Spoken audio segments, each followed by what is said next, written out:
जी नमस्ते। कैसे हैं आप सभी लोग। आज तो बहुत ही खुशखबरी की बात है।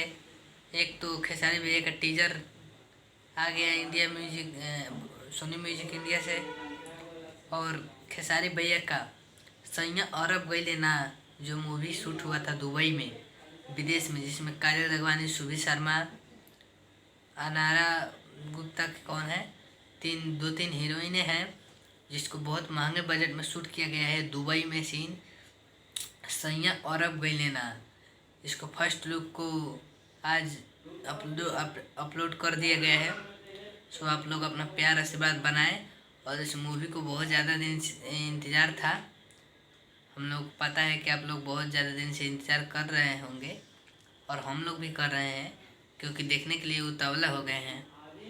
जो दुबई में पहला ऐसा मूवी है, पहला ऐसा सिंगर है जिसका दुबई में, पहला ऐसा हीरो है जिसका दुबई में मूवी शूट हुआ है। सो खेसारी भैया अपना तो ऐसे ही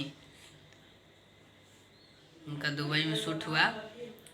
और सैया अरब गइले ना बहुत जल्द रिलीज कर दिया जाएगा। उसका फर्स्ट लुक आज रिलीज कर दिया गया। सो आप लोग अपना प्यार आशीर्वाद बनाना ना भूलें। लाइक शेयर दबा करके करें। धन्यवाद। मिलते हैं अगले वीडियो।